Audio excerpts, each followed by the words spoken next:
వచ్చినా నీవు నా యందు విశ్వాసం కలవాడు కనుక నీకు నేను అత్యంత రహస్యమైన ఉత్తమ జ్ఞానాన్ని బోధిస్తాను. ఈ జ్ఞానాన్ని తెలుసుకున్న వారు దుఃఖమైన సంసారం నుండి విముక్తులవుతారు. ఈ జ్ఞానం పవిత్రమైనది. ఇది మనసును శుద్ధి చేసి పాపాలను నశింపచేస్తుంది. ఉత్తమమైనది. ఇది అన్ని జ్ఞానాల్లోకెల్లా శ్రేష్టమైనది. అనుభవక వేద్యం.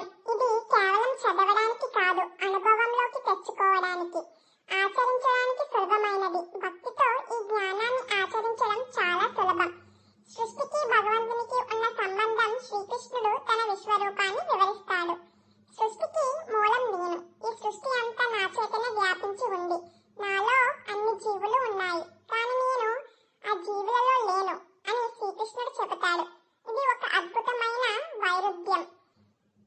ఉదాహరణకు గాలిలో మేఘాలు ఉంటాయి, కానీ గాలి మేఘాల లోపల లేదు. అలాగే సమస్త సృష్టి ఆయనలోనే ఉంది, కానీ ఆయన బంధింపబడలేదు. ప్రకృతికి అధిపతి నేను. ఈ సృష్టి అంతా తన ఆధీనంలోనే ఉందని, తన శక్తి అయిన ప్రకృతి ద్వారా తను సమస్తాన్ని పదే పదే సృష్టించి పాలించి విలీనం చేస్తానని శ్రీకృష్ణుడు వివరిస్తాడు. మానవ రూపంలో ఉన్న దైవం, మానవ రూపంలో ఉన్న నన్ను చాలా మంది మూఢులు గుర్తించలేరు, నా దివ్య రూపాన్ని తెలుసుకోలేరు అని శ్రీకృష్ణుడు అంటాడు. జ్ఞానం లేని వారు కేవలం భౌతిక శరీరంలో ఉన్న తనను సాధారణ మనిషిగా చూస్తానని చెబుతాడు. 4 రకాల భక్తులు ఉన్నారని శ్రీకృష్ణుడు తనను ఆరాధించే వారి గురించి వివరిస్తాడు. మూఢులు.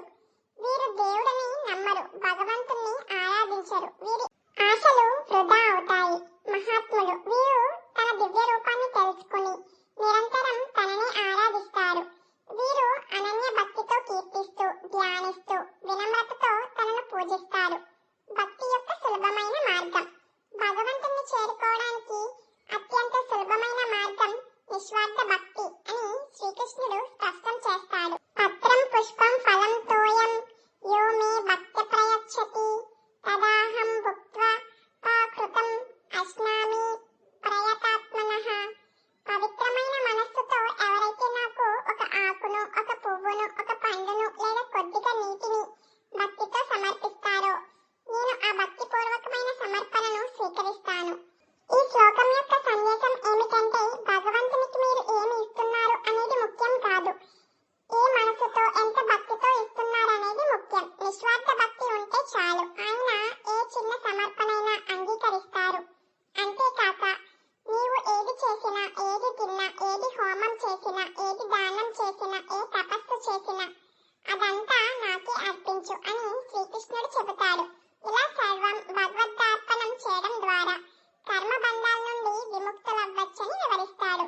భక్తుల పట్ల భగవంతుని ప్రేమ. శ్రీకృష్ణుడు తను అందరినీ ఒకలాగే చూస్తానని, తనకు శత్రువులు గాని ప్రియులు గాని లేరని చెబుతాడు. అయితే తనను భక్తితో ఆరాధించే భక్తులు తనలో ఉంటారని, తను వారిలో ఉంటానని చెబుతాడు. అంటే భక్తులకు భగవంతునికి మధ్య ఉండే సంబంధం చాలా ప్రత్యేకమైనది. చివరిగా నీ మనసును నాపై నిలుపు, నన్ను ఆరాధించు, నన్ను నమస్కరించు. ఇలా చేయడం ద్వారా నీవు నన్ను చేరుకుంటావు అని ఈ అధ్యాయాన్ని ముగిస్తాడు. కాబట్టి 9వ అధ్యాయం రాజవిద్య రాజగుహ్య యోగం యొక్క రహస్యాలు మీకు నచ్చిందని ఆశిస్తున్నాను.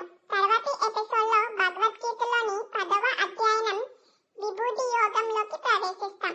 భగవంతుడి మహిమలు, ఆయన దివ్య విభూతులు మరియు ఈ ప్రపంచంలో మనం చూసే ప్రతి గొప్పదాని వెనుక ఆయన ఎలా ఉన్నాడో తెలుసుకుందాం.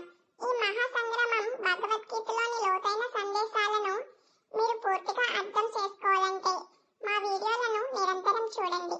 ఈ వీడియో నచ్చితే లైక్ చేయండి, మీ ఫ్రెండ్స్ అండ్ ఫ్యామిలీకి షేర్ చేయండి. మా ఛానల్ సబ్స్క్రైబ్ చేసుకోవడం మర్చిపోవద్దు. ధన్యవాదాలు. జై శ్రీకృష్ణ.